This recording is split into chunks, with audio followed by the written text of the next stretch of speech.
আমরা সবাই এখন এশিয়া কাপ নিয়ে ব্যস্ত, একেবারে টি-20 ফরম্যাট নিয়ে ব্যস্ত।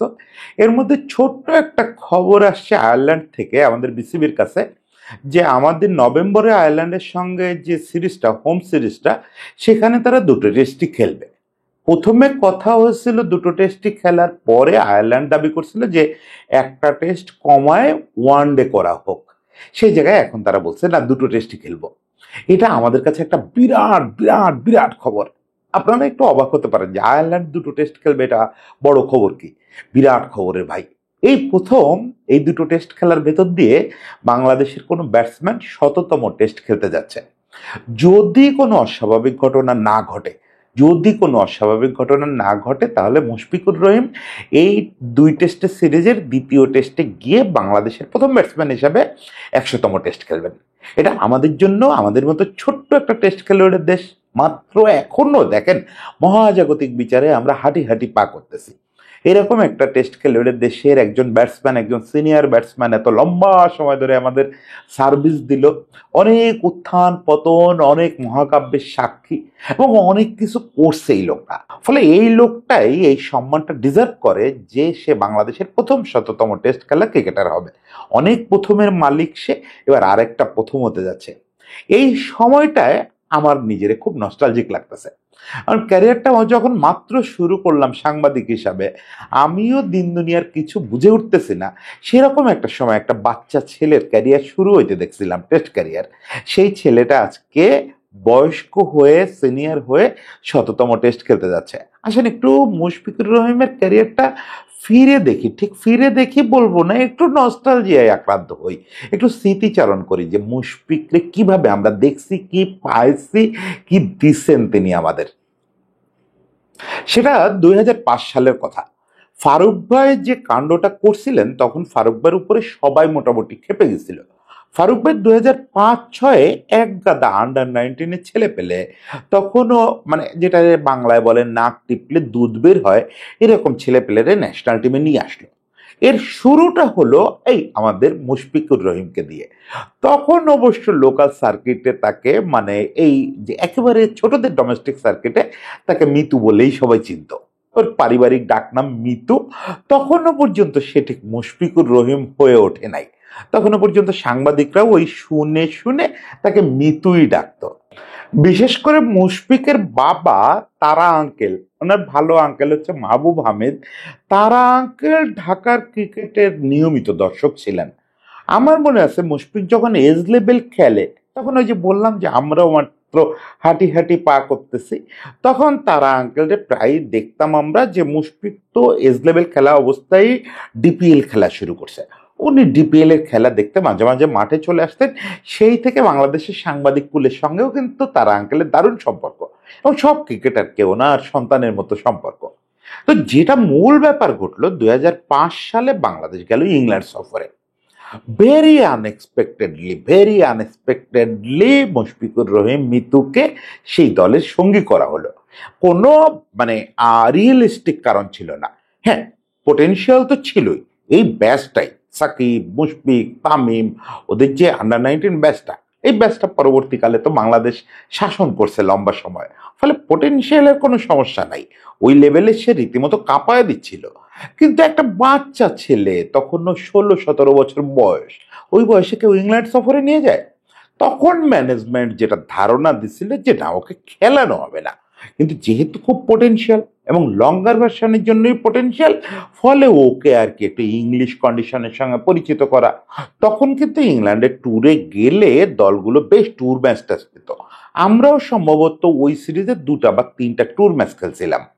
তো মূল উদ্দেশ্য ছিল যে ওর একটু ট্যুর ম্যাচে একটাই হয়তো খেলানো হবে, একটু কন্ডিশনটা দেখলো, ওখানে প্র্যাকটিস করলো, একটা নতুন এক্সপোজার হলো না, এটুকুই।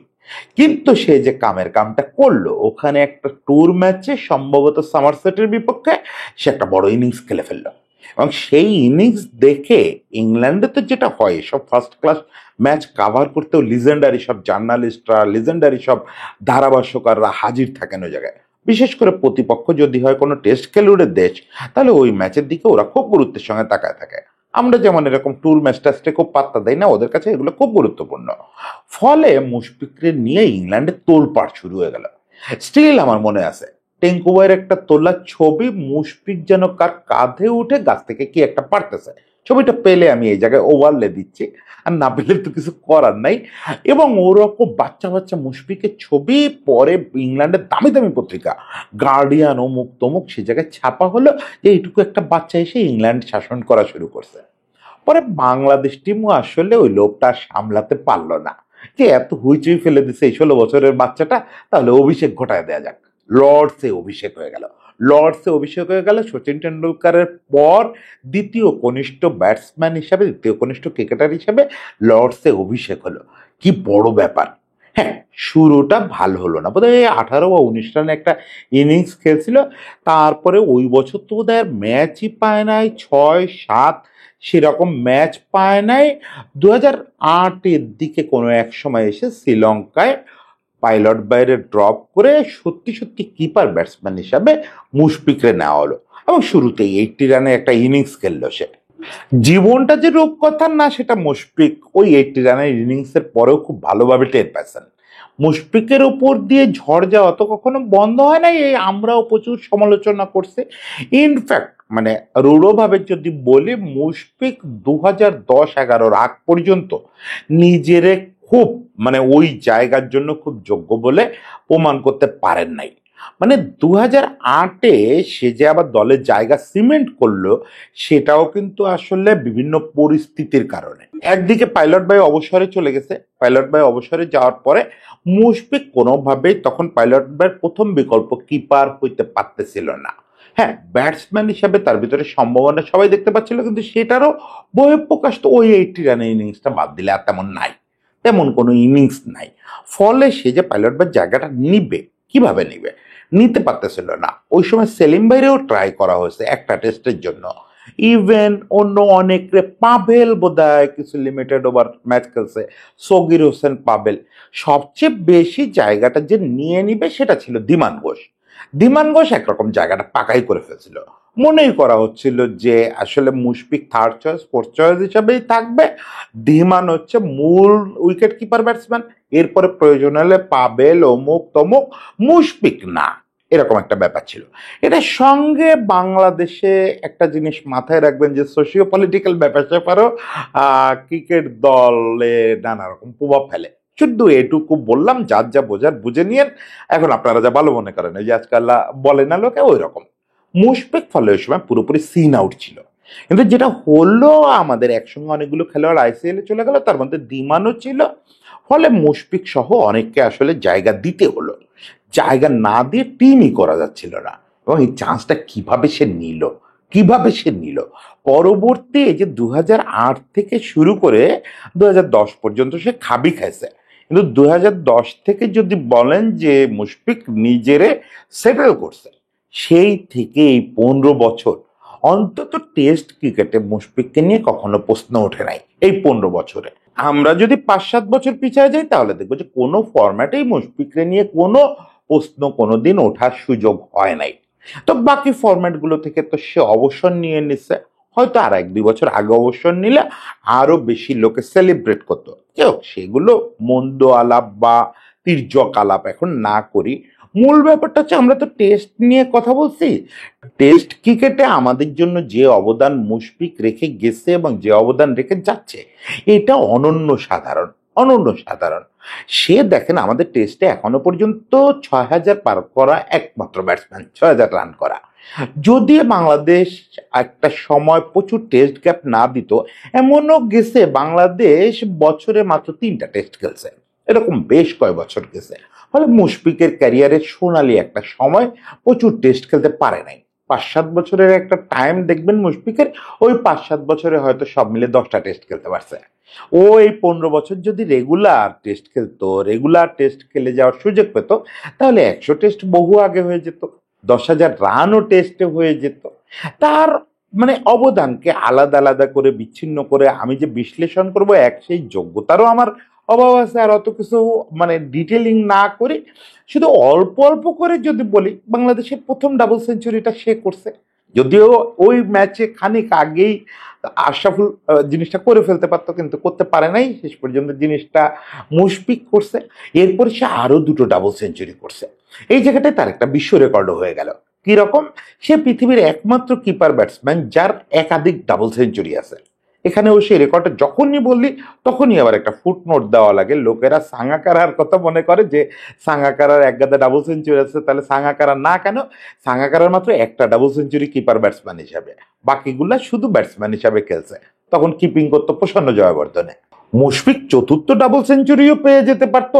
এই কদিন আগেই পাকিস্তানে 191 বা 192-তে আউট হয়ে গেল, এটা চতুর্থ ডাবল সেঞ্চুরি হয়ে যেতে পারতো। তারপরে এই লাস্ট আমরা শ্রীলঙ্কার বিপক্ষে যে সিরিজ খেললাম সেখানেও 160+ ইনিংস খেলছে।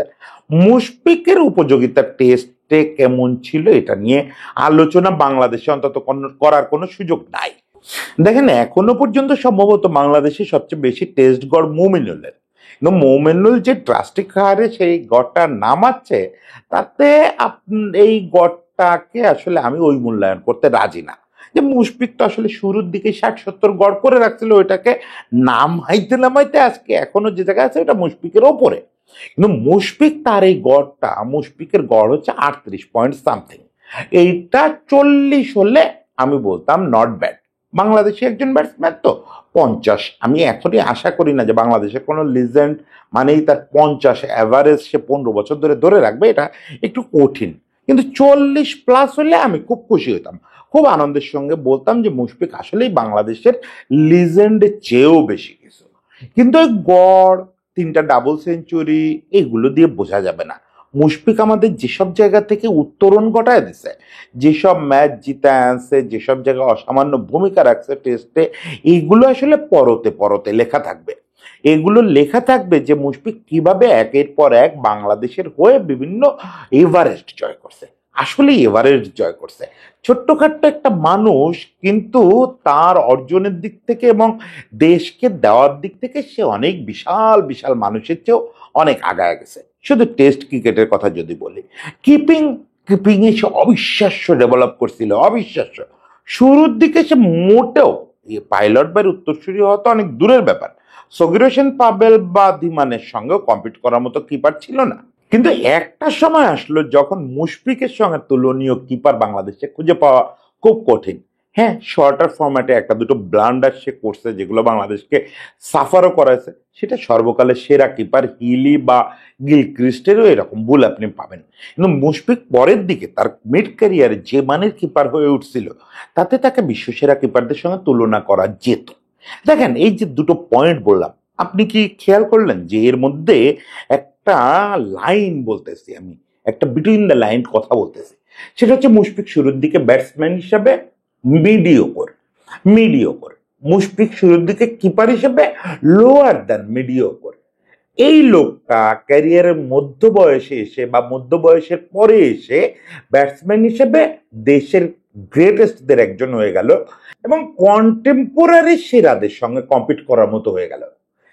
মুশফিক কিপার হিসাবেই আবার যে লোক বলতেছি যে মিডিওকরের চেয়েও নিচে ছিল, সে লোকটা তার ক্যারিয়ারের মধ্য বয়সে এসে সে মোটামুটি কন্টেম্পোরারি বিশ্বসেরাদের সঙ্গে তুলনীয় একজন কিপার হয়ে উঠলো।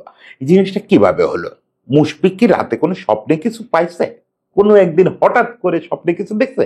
নাকি ফাহিম ভাই বা সালাউদ্দিন ভাই ওর যারা গুরু, তারা কেউ ওরে কোনো ট্যাবলেট খাওয়া দিয়েছে যে মুশফিক কাল থেকে তুই গ্রেট ব্যাটসম্যান, কাল থেকে তুই গ্রেট কিপার? না, কিচ্ছু না।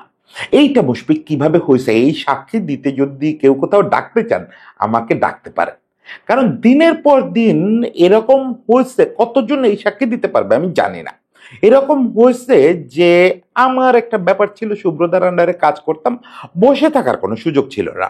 এটা সুব্রতার সঙ্গে খুব দ্রুতই পডকাস্ট করব, এসব অভিযোগ সামনাসামনি করব। বসে থাকার কোনো সুযোগ সে কোনোদিন কোনো সাংবাদিকরা দেয় নাই। কোনো কিছু নাই, ঠিক আছে, যা মিরপুরে যা দেখ, যদি কিছু পাস, আচ্ছা গাছ নিয়ে স্টোরি করিস, সারাদিন যদি ঘুরিস, সকাল থেকে দুপুর পর্যন্ত যদি একটু হার্লি যাস, কিছু না কিছু পেয়ে যাবি। এবং সেটা পাইছিও, পাইছিও রে ভাই। এই লোকটা যে পাঠাইছে এখনো রাগ হয় ভাবলে, যে ভোরবেলায় উঠে কোনো কাজ নাই, খেলা নাই, প্র্যাকটিস নাই, গুড়ি গুড়ি বৃষ্টি হচ্ছে, সব বন্ধ, শুক্রবার দিন বিসিবি অফিসও বন্ধ।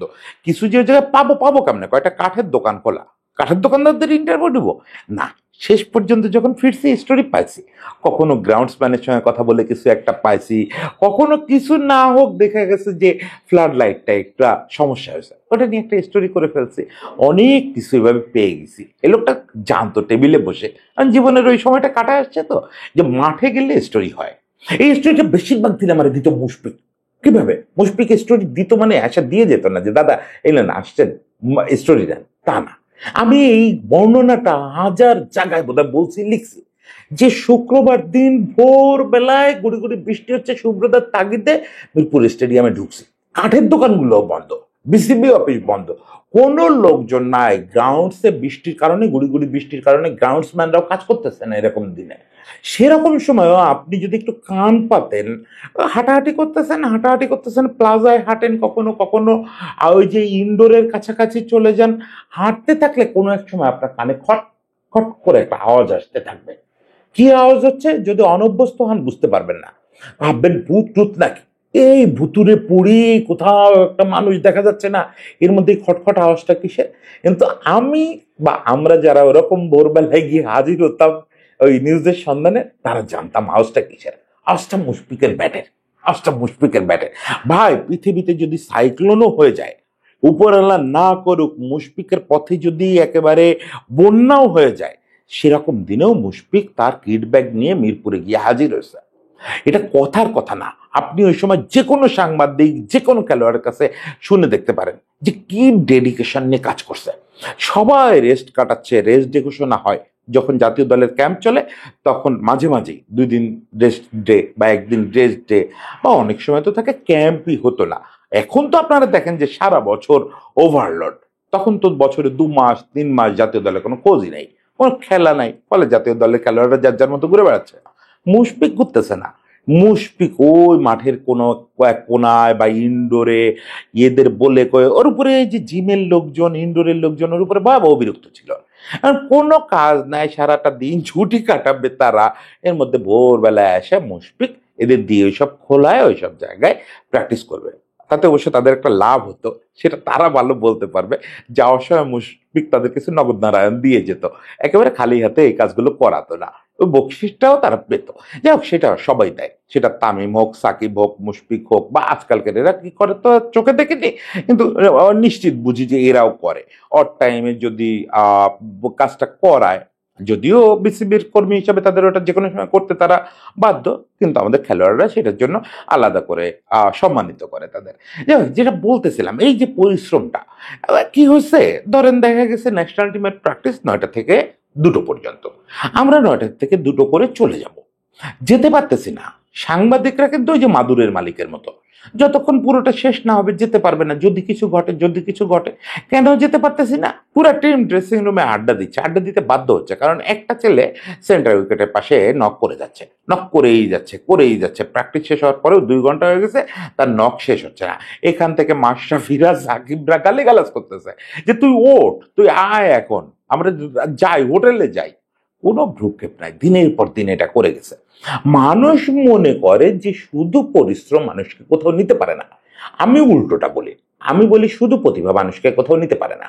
শুধু প্রতিভা যে মানুষকে কোথাও নিতে পারে না, এর সপক্ষে বাংলাদেশ থেকে আমি আপনাকে 10টা প্রমাণ দিতে পারি। যারা প্রতিভার রেটিং এ মুশফিকের চেয়ে 100 থেকে 150 গুণ আগায় ছিল, শুরু থেকে সেরকম রেটিং তারা পাইছে, কোথাও পৌঁছাইতে পারে নাই। তারা 6000 তো দূরে থাক, অনেকে 600 রানও টেস্টে করতে পারে নাই। কেন পারে নাই? কারণ হচ্ছে সঙ্গে পরিশ্রমটা যোগ করে নাই। আর মুশফিকের ক্ষেত্রে ব্যাপারটা ঠিক উল্টো।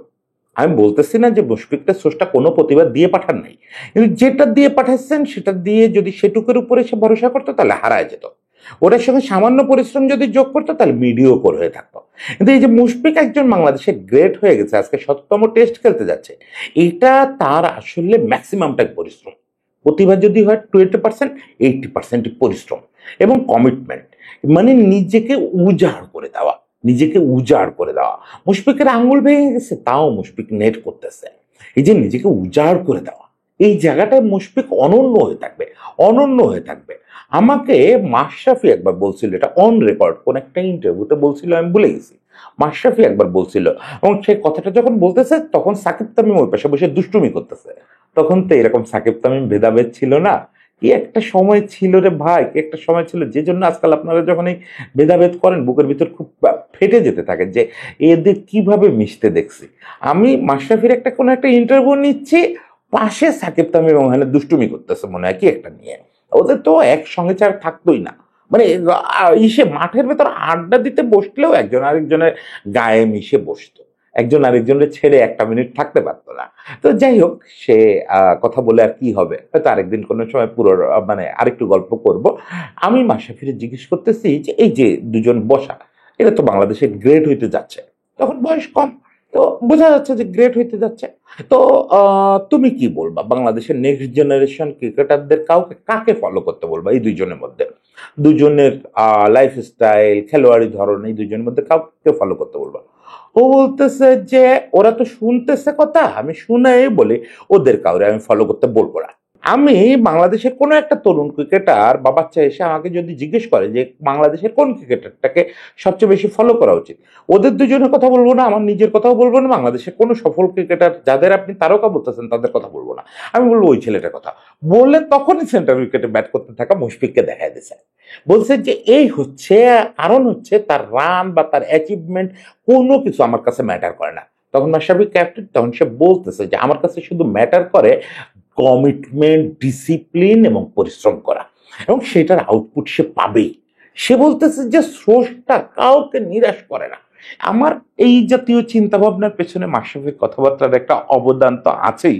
ও আমার জীবন চিন্তায় অনেক পরিবর্তন আছে, তার ভিতরে এটা একটা খুব বড় কথা, যে আপনি যদি কোনো কিছু ভেবে এটা অ্যাচিভ করতে চাই, ওইটা অ্যাচিভ করতে চাই, এটা ভেবে পরিশ্রম করেন, ওই রেজাল্টটা নাও পেতে পারেন, কিন্তু আপনাকে হইতে হবে মুশফিক, যে কি পাইতে চাই এটা আমি ভাববো না। আমি জানি আমাকে পরিশ্রম করতে হবে, আমি জানি আমাকে সততার সঙ্গে পরিশ্রম করে যেতে হবে এবং কাজ করে যেতে হবে, আমার উপরে যে দায়িত্বটা আসবে এটা আমার করে যেতে হবে। সে কাজটা সে করছে, স্রষ্টা তারে ফল দিচ্ছেন। ফল দিচ্ছেন বলেই আজকে 98টা টেস্ট ম্যাচ খেলে ফেলছে সে, 100তম টেস্ট খেলতে যাচ্ছে। আমি খুব বেশি সম্ভাবনা দেখি না যে নিকট ভবিষ্যতে কেউ এই রেকর্ড ভেঙে ফেলবে। কাছাকাছি, মানে একেবারে গায়ের কাছে তো কেউ নাই। সাকিব তামিম যেহেতু অলরেডি আমরা ধরেই নিচ্ছি যে আর টেস্ট ক্রিকেট খেলতেছে না, বা খেললেও তো সাকিব খেললে হয়তো কোনো একটা অকেশনে একটা টেস্ট খেলবে, আর তামিম তো প্রফেশনাল ক্রিকেটার খেলবেই না যে বুঝতেছি। ফলে ওরা বাদ সবচেয়ে কাছাকাছি আছে তাইজুল। তাইজুলের যে বয়স, তাইজুল এই 50+ ম্যাচ খেলা, তাইজুল যে ওই জায়গায় যাবে সম্ভাবনা খুব কম দেখে মিরাজের একটা রিয়েলিস্টিক চান্স আছে, যদি মিরাজ সেকেন্ড ম্যান হিসাবে ওইখানে যায়। জানি না যেতে পারবে কিনা, গেলেও ওই নামটা, ওই যে বুলবুল ভাই যেটা বলে যে বাংলাদেশে ডাবল সেঞ্চুরি করছে অনেকে, এরপর কেউ ট্রিপল সেঞ্চুরি করবে, কিন্তু প্রথম সেঞ্চুরিয়ান হিসাবে তো আমার নামটা কেউ বুঝতে পারবে না, প্রথম টেস্টের প্রথম সেঞ্চুরিয়ান। সেরকম মুশফিকের কাছ থেকে এই রেকর্ডটা কেউ কেড়ে নিতে পারবে না, যে মুশফিক বাংলাদেশের প্রথম 100 টেস্ট খেলা ক্রিকেটার, এই রেকর্ডটা সে ডিজার্ভ করে। দেখেন, মানুষ মুশফিককে নিয়ে আমি বললাম না, এটা আমার ইচ্ছা আছে মুশফিক অবসর নেওয়ার পরে আমি করবো এক সময়, যদি মুশফিক সুযোগ দেয়, দিবে সম্ভাবনা খুব কম, সেই রকম আলোচনায় বসা বা সাক্ষাৎকার দেয় এটা খুব একটা পছন্দ করে না। আমার মানুষ মুশফিক সম্পর্কে অনেক কিছু বলার আছে, আমি তার সঙ্গে কোনোভাবেই খুব ঘনিষ্ঠ না, কিন্তু আমি আমার ব্যক্তিগত জীবনে দুটো ভূমিকায় মুশফিককে খুব কাছ থেকে দেখছি। মানে বলতে পারেন যে মুশফিকের কাজগুলো আমি একটু এ পাশে দাঁড়ায় আমি দেখছি যে মানুষ হিসাবে সে কত বড়। এই যে 5.5 ফুট মানুষটা, এই মানুষটা উচ্চতার দিক থেকে কয়েকশো ফুট উঁচু, মনের উচ্চতার দিক থেকে, কলিজার উচ্চতার দিক থেকে। সেই জিনিসটা আর একটা সময় গল্প করব, সেই জিনিসটা আরেকটা সময় বলবো, যে সে শুধুমাত্র ধর্মীয় আবেগের কারণে, ধর্মকে সম্মান দেওয়ার কারণে, বা একটা মানুষের দারিদ্র্যকে সম্মান দেওয়া বা তার সহায়তার কারণে কি ধরনের বড় বড় পদক্ষেপ নিচ্ছে তার জীবনে, সে মানুষ মুশফিকের গল্পটা আজকে তোলা থাক। আজকে শুধু আগাম অভিনন্দন জানায় রাখলাম, এবং একবারে স্রষ্টার কাছে হাত তুলে প্রার্থনা করি যে এর মধ্যে নতুন কোনো দুর্যোগ যাতে না ঘটে, যেন এই সিরিজ নিয়ে কোনো ঝামেলা না হয়, আর স্রষ্টা একেবারেই যেন না করে মুশফিকের যেন কোনো সমস্যা না হয়। প্রথম 100তম টেস্টটা, একটু তো এইবার তো মাঠে যাওয়া লাগে, বহুকাল মাঠে যাই না, মুশফিকের 100তম টেস্টটা না দেখলে চলে, মাঠে গিয়ে ওটা দেখবো, দেখে এসে গল্প করবো, সেই দিনটার অপেক্ষায় থাকলাম। সবার জন্য শুভেচ্ছা।